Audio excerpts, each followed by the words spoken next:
Welcome to the Betsy Jacaruso studio. For all of my regular painters, I've missed you so much, and this will be great to reunite and have some painting time together. And for those of you I don't know or who are joining in, welcome also. So we're going to be doing a landscape, and I'm going to revisit something that some of my regulars have done before in class. I like to revisit things. We always will interpret something a little differently. And this is an image of marshes as they move out toward the river, and there are some mountains on the other side. We'll be sending you all the photo image so you can print it out or work from it on your iPad or your computer and have it right in front of you. So let's see. To start with, we've taped the paper down to a board. Since I don't soak my paper, we want to really tape it down well to the board so that as it gets wet and contracts, it won't stay buckled up. It'll dry nice and flat. So we may do a little bit of minimal drawing. You don't have to draw it all. Sometimes I like to get, if there's an important shape that I want to get in the painting, I like to do a little drawing. It helps to familiarize yourself with your subject matter.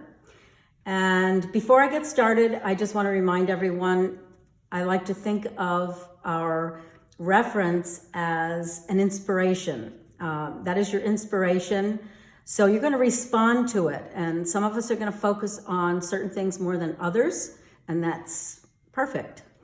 Every time you paint a familiar image even, each time it's going to be a little bit of a different interpretation. So think about what it is you like about this image and what you want to focus on.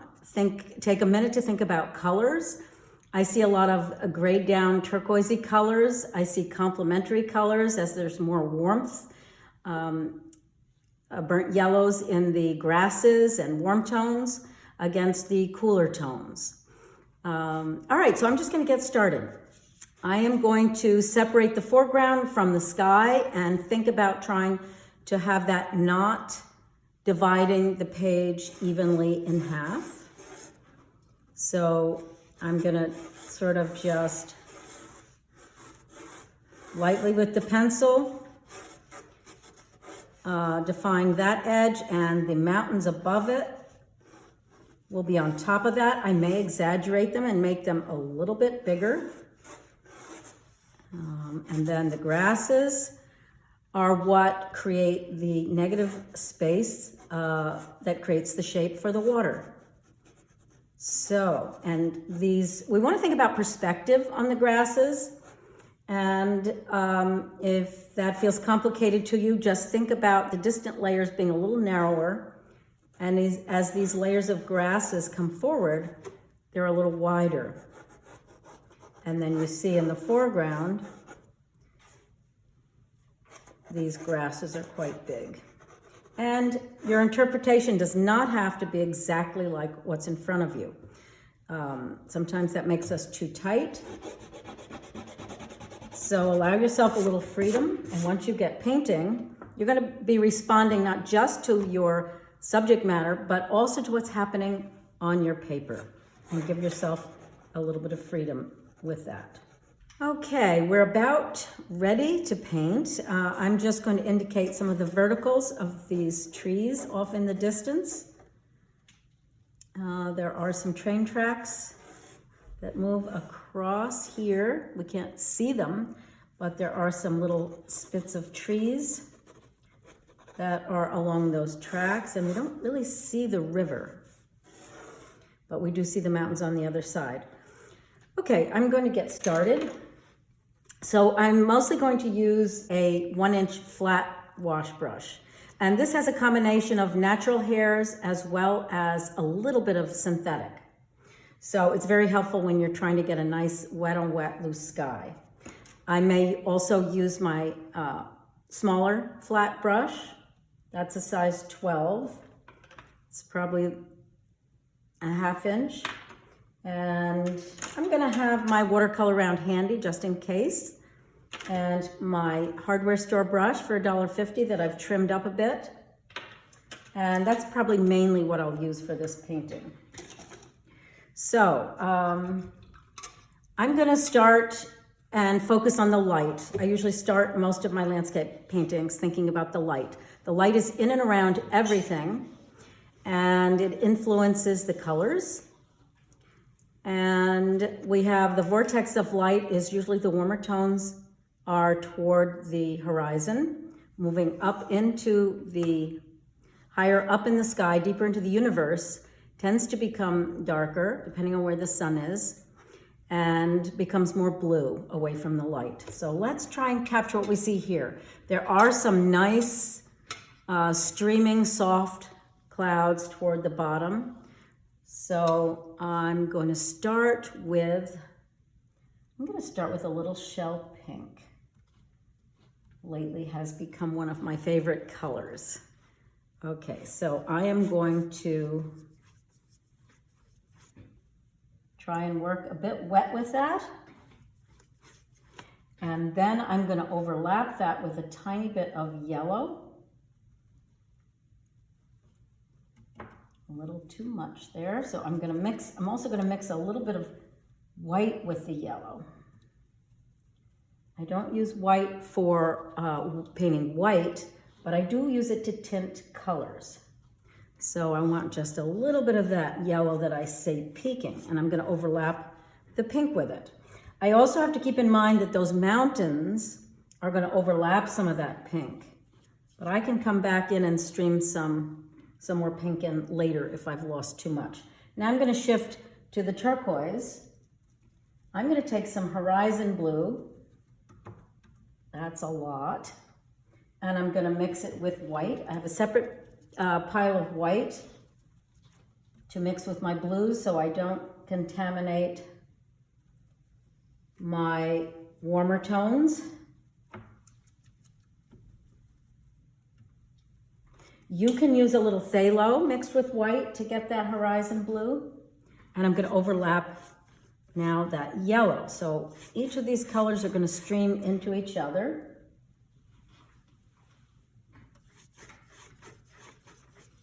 So we're really wetting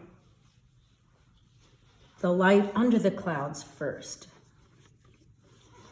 And again, it can be your interpretation. It doesn't have to be exactly like your subject matter.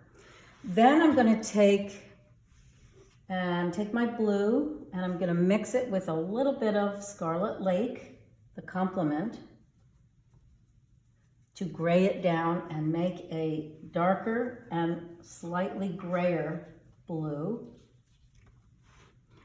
and stream in this beautiful, simple, kind of rectangular cloud shape across the top.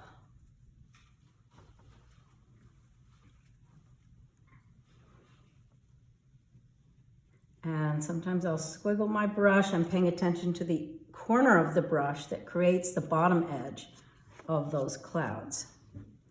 And you can always squint to get the bigger picture of how everything's flowing. Now I'm going to take my smaller flat brush and dry it off a little. That keeps me from being too wet. So far we've been working pretty wet. Now as I work into the wet, I want to be less wet so that I don't get blossoms. And sometimes if you get some little blossoms, it can be beautiful, but you can't always bank on it working. So I'm going to try and control them. I may just drop in a little bit of yellow in a couple of places. Now I'm going to take that same blue, horizon blue, that's Holbein color. I use some Winsor Newton and some Holbein. And I'm going to mix it with shell pink to get more of a purpley blue, to get these streaming clouds. And I'm going to try and get those in while it's still a little wet. You could also use a little permanent rose with the blue and a little white. That'll keep it a lighter, more pastel color. That's a little too dark. I'm going to lighten it back up. But also if it's a little too gray and muddy, use the permanent rose with a little white instead of the shell pink. Okay, I'm gonna go ahead and get that distant layer of mountains that's way in the back, and I'm gonna use a little cobalt blue because I see the blue is different on those mountains. A little cobalt blue, a little cobalt violet. And if it's too bright and you like more neutral colors, take the tiniest bit of your yellow and mix it in and it will gray it down. So let's just see what that looks like. I'm going to turn my brush vertical. It's still pretty wet. So for you, I have to move along to make this video move a little quicker, but you can take a little more time. If something feels too wet, then you can take a break and gather your thoughts for your next step.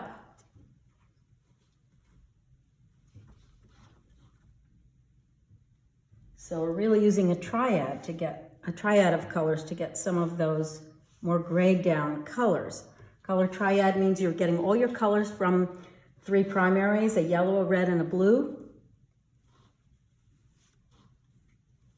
I want to make the shape of these mountains interesting, not too boring. And I did make them a bit bigger. Okay. And I'm also going to put them behind where these trees are going to be. And now I'll mix just a little bit more blue and get one more dark down there. Okay, so that's all I really need to do with my sky. So I want that to dry a little bit before I put these trees in. So I'm going to move to the foreground. So the first thing I want to do, instead of moving from one layer to another, I am going to put the light that is reflected on the water in reverse, the same as I did in the sky. So I'm going to go back to my big flat brush and let's see, how do I want to start? I'm going to start with the pink as I did in the sky. And at this stage, you may want to actually create a little more space on your palette so all your colors don't mix together and so you could mix fresh color again. So I can always put nuances of color into this pink. Oops, I accidentally got a little peach in there. And I'm going to go right over the grasses because the grasses are going to be a bit darker.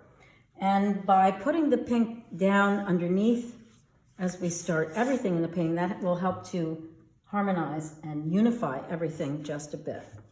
Now let's get a little bit of the yellow peeking.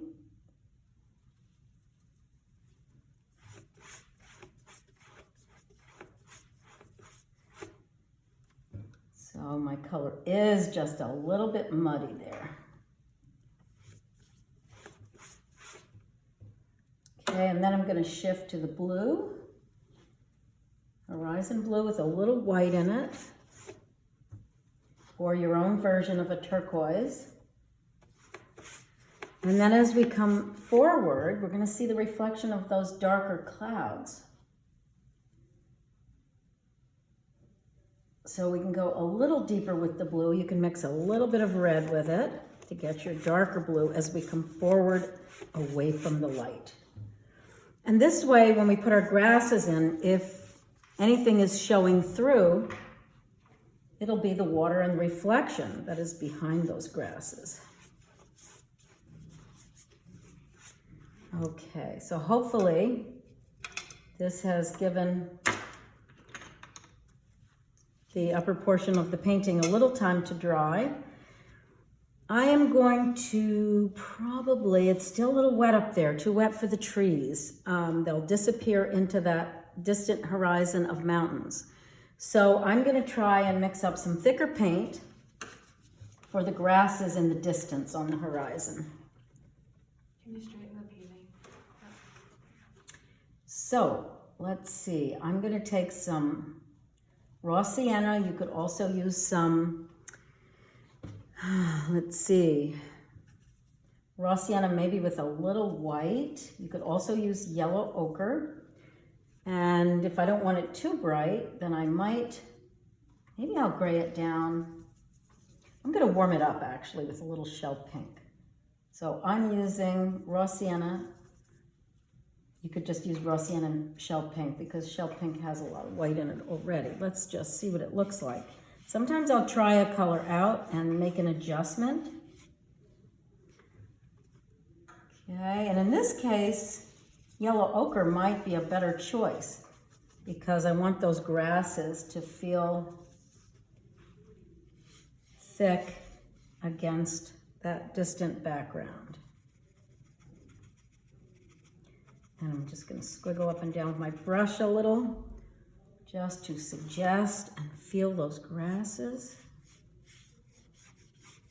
So I'm really using the light color so far, and you're seeing the dark also. So what we see, since grasses are vertical, we see the shadow. They're vertical away from the light, so we see the shadow at the bottom of the grasses as they drop into the water. So let's mix up one more. I'm going to use a little Scarlet Lake. Oh, that's too much Scarlet Lake. Sometimes you have to start a whole new pile. And I'll take a little cobalt blue and make it a little darker. And I'm going to put that under the bottom edge of these grasses, but we have to be careful not to lose the light that's hitting the top of them. Then I'll go back and get one more layer darker. I'm going to go back and get some more of the lighter color there. You can also just use burnt sienna and cobalt blue, and you can make your own variation of brown.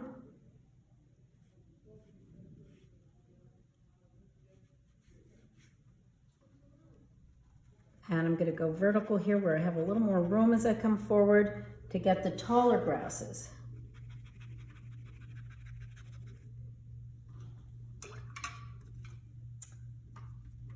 And maybe I will add a little more warmth here.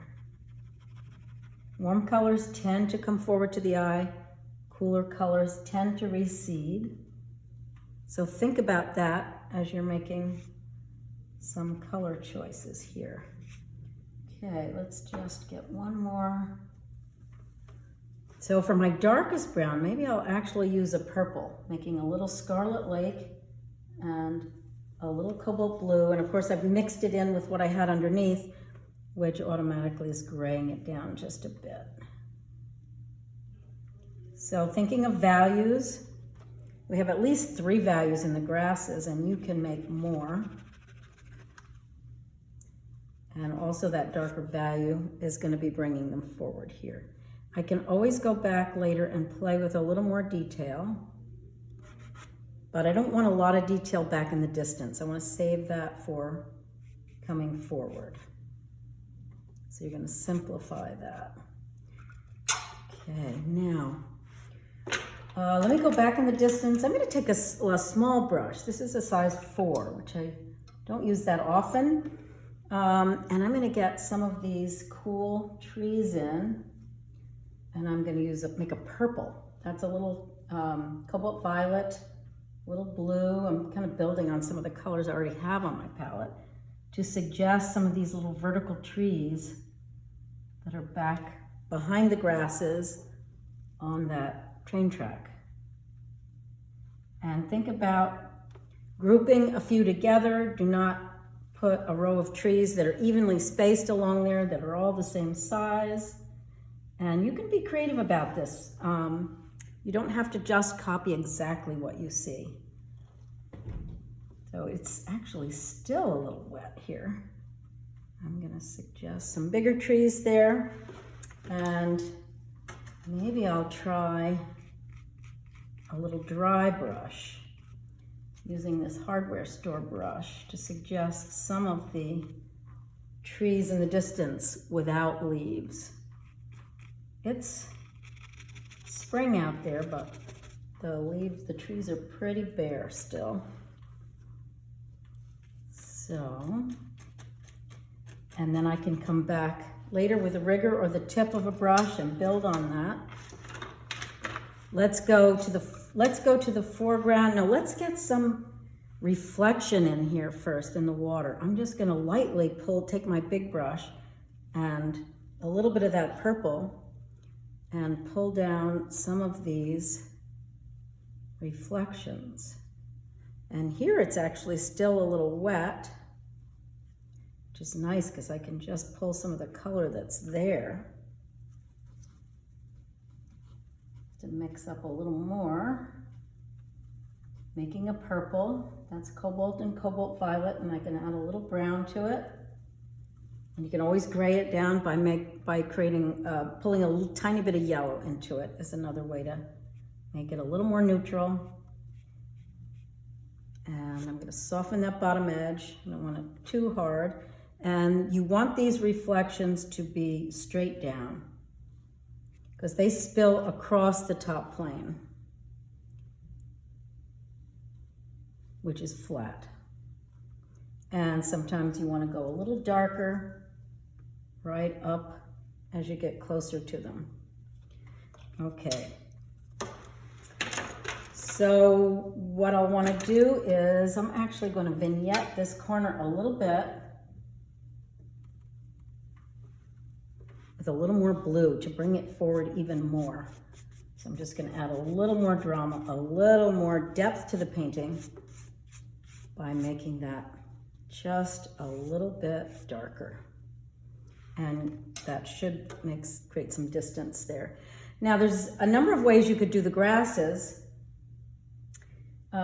You can, again, take some cobalt blue and some burnt sienna. And if you want them a little warmer in the foreground, just bring a little bit of your Scarlet Lake in. If you want them a little more purple, you can bring a little permanent rose in. So use colors that you like. And I'm going to use my big brush vertically. But another way to do it is to use that hardware store brush, again, if you have one. Otherwise, use your brush fairly dry for these grasses. I need to be less liquidy with that pile. So I'm going to mix a new pile because this is going to stay too wet. A little bit of Scarlet Lake, that might be too purple, but I'm going to try it out. And that's going to be too blue, too dark. So I need to get some warmth in there. So I'm going to go back with a little bit of burnt sienna. And you can kind of go back and forth a bit and allow your more blue colors and more warm colors to intermingle. And you can even let some of these grasses, some of the water peek through the grasses.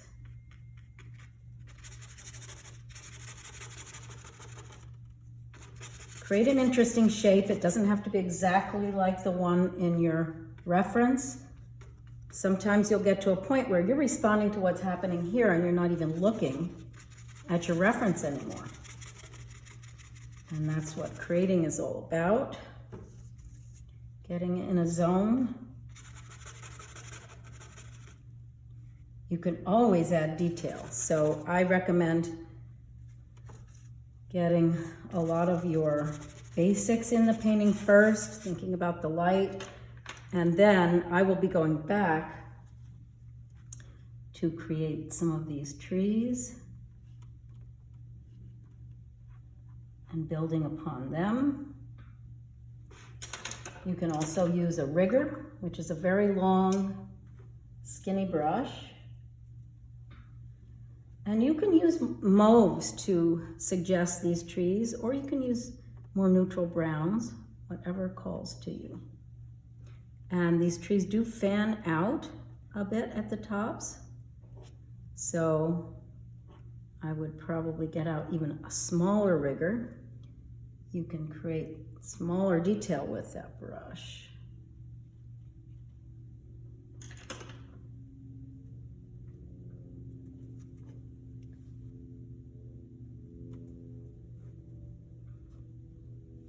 And I want to go back here and darken this up a bit.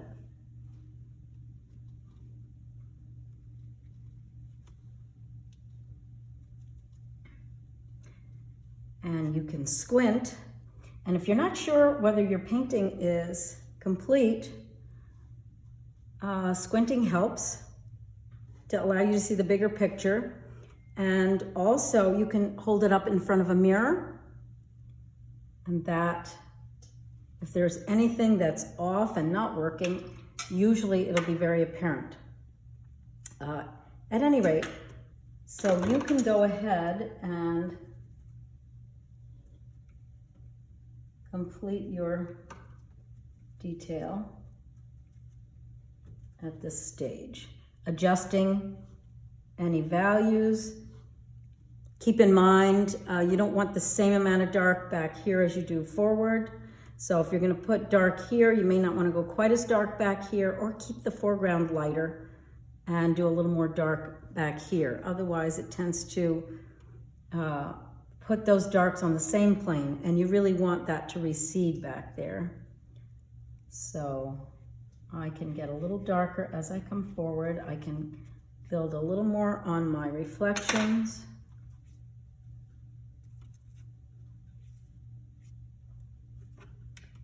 That will help to hold the eye in the painting. Okay. So more detail to work here, but I've given you the basics, so you should be able to move forward on your own.